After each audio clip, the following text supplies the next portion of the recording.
കൊല്ലത്തെ ലോറി തൊഴിലാളികൾക്ക് ആശങ്കയാവുകയാണ് ലോറിത്താവളം. 60 വർഷത്തിലധികമായി പ്രവർത്തിച്ചിരുന്ന ലോറിത്താവളം മൊബിലിറ്റി ഹബ്ബ് നിർമ്മാണത്തിനായി അടച്ചുപൂട്ടാൻ ഒരുങ്ങുകയാണ്. കഴിഞ്ഞ ദിവസം ലോറിത്താവളം അടച്ചുപൂട്ടിയെങ്കിലും പ്രതിഷേധത്തെ തുടർന്ന് വൈകുന്നേരം തുറന്നിരുന്നു. 2 മാസത്തിനുള്ളിൽ ഇവിടെ നിന്ന് ഒഴിയണമെന്നാണ് ഇപ്പോഴത്തെ നിർദ്ദേശം.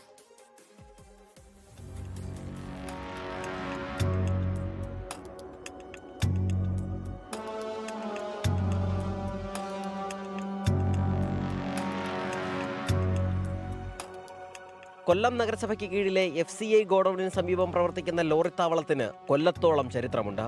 കൊല്ലം മുനിസിപ്പാലിറ്റി ആയിരുന്ന കാലം മുതലേ ഇവിടെ ചെറിയ വാടകയിൽ ലോറി പാർക്ക് ചെയ്യുമായിരുന്നു. നന്നായി പ്രവർത്തിച്ചിരുന്ന ലോറിത്താവളം കരാറുകാരെ ഏൽപ്പിച്ചതിന് പിന്നാലെയാണ് ദുരിതം ആരംഭിക്കുന്നത്. 2 വർഷമായി ടെൻഡർ നടപടികളില്ലാത്തതിനാൽ നാഥനില്ലാത്ത അവസ്ഥയിലാണ്. വാഹനം പാർക്ക് ചെയ്യാൻ ഓരോ ലോറിയിൽ നിന്നും 800 രൂപ ഈടാക്കിയിരുന്നു. എന്നാൽ പ്രദേശം മാലിന്യക്കൂനയായതോടെ തൊഴിലാളികൾ പണം നൽകാതെയായി. പ്രാഥമിക ആവശ്യങ്ങൾ നിർവഹിക്കാൻ പോലും സൗകര്യമില്ല. കുടിവെള്ളം പോയിട്ട് വെളിച്ചം പോലുമില്ല. പിന്നെ എങ്ങനെ പണം നൽകുമെന്നാണ് തൊഴിലാളികൾ ചോദിക്കുന്നത്. ഞങ്ങൾ ഈ വാടക കോർപ്പറേഷൻ നിശ്ചയിച്ച വാടക കൊടുക്കാൻ ഞങ്ങൾ തയ്യാറായിരുന്നു. ഞങ്ങൾ 800 രൂപ വെച്ച് കൊടുത്തുകൊണ്ടിരുന്നത്. കൊടുക്കുന്നതിന് യാതൊരു ബുദ്ധിമുട്ടും നമുക്കില്ല. ഈ കാണുന്ന നിങ്ങൾ കണ്ടില്ല, ഈ കിടക്കുന്ന ഈ മാലിന്യങ്ങൾ എങ്ങനെ ഒരു മനുഷ്യൻ, ഒരു ഡ്രൈവർ വണ്ടി കൊണ്ടിട്ടിട്ട് പുറത്തോട്ട് ഇറങ്ങി നടന്നു വരും. ഈ ലോറി എടുക്കാൻ നേരം കറങ്ങി ആ വണ്ടി ടയർ, അങ്ങനെ ഡീസൽ, അങ്ങനെ ഒരുപാട് നഷ്ടങ്ങൾ ഡ്രൈവർമാർക്കും മുതലാളിമാർക്കും സംഭവിച്ചുകൊണ്ടിരിക്കുകയാണ്.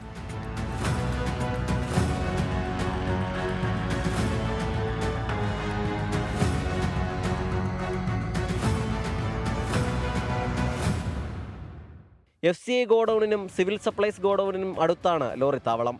അതിനാൽ ചരക്ക് നീക്കം സുഗമമായി നടക്കുമായിരുന്നു. അതിനിടയിലാണ് കൊല്ലം കോർപ്പറേഷൻ ഇവിടെ മൊബിലിറ്റി ഹബ്ബ് നിർമ്മിക്കാൻ തീരുമാനിച്ചത്. വികസനത്തിനെതിരല്ലെന്നും പകരം സംവിധാനം ഒരുക്കണമെന്നത് മാത്രമാണ് ആവശ്യമെന്നും ഇവർ പറയുന്നു. വികസനത്തിന് ഞങ്ങൾ ആരും തടസ്സമല്ല, പക്ഷെ ഞങ്ങൾക്ക് ലോറി പാർക്ക് ചെയ്യാനുള്ള സൗകര്യപരമായ ഇത് ചുറ്റിപ്പറ്റി, അതായത് ഇവിടെ വന്ന് ഈ ലോഡ് എടുക്കാവുന്ന രീതിയിൽ എവിടെയെങ്കിലും ഞങ്ങൾക്ക് സ്ഥലം തരണം.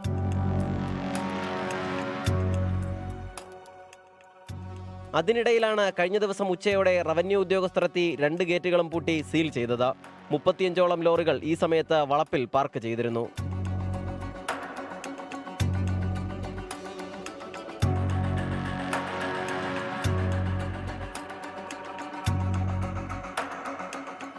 അപ്രതീക്ഷിതമായ നടപടി ഡ്രൈവർമാരെയും തൊഴിലാളികളെയും ആശയക്കുഴപ്പത്തിലാക്കി.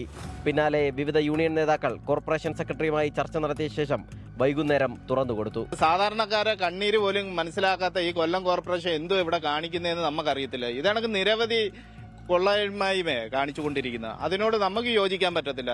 ഈ ലോറി താവളമൊക്കെ ഇനിയും ഇതണക്ക് തന്നെ നിലനിർത്തണമെന്നാണ് നമുക്ക് പറയാനുള്ളത്.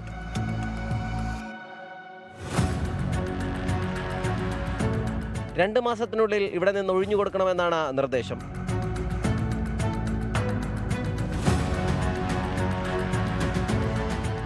വികസനത്തിനായി ലോറിത്താവളം മാറ്റുന്നതിൽ തൊഴിലാളികൾക്ക് എതിർപ്പൊന്നുമില്ല. പകരം സംവിധാനം ഒരുക്കി നൽകണമെന്ന് മാത്രമേയുള്ളൂ അഭ്യർത്ഥന. ആ പകരം സംവിധാനം ഗോഡൌണുകൾക്ക് സമീപത്ത് തന്നെ ആയില്ലെങ്കിൽ കൊല്ലം ജില്ലയിലെ റേഷൻ വിതരണത്തെ ഉൾപ്പെടെ ബാധിക്കുകയും ചെയ്യും. ക്യാമറാമാൻ അരുണസാറിനൊപ്പം സലിം മാലിക്, 24 കൊല്ലം. ലോകത്തെവിടെയായാലും ഏത് സമയത്തും 24 വാർത്തകളും ഓഗ്മെന്റഡ് റിയാലിറ്റി പാക്കേജുകളും എക്സ്പ്ലെയിനറുകളും വിശദമായി കാണാൻ ഞങ്ങളുടെ യൂട്യൂബ് ചാനൽ നിങ്ങൾക്ക് സബ്സ്ക്രൈബ് ചെയ്യാം.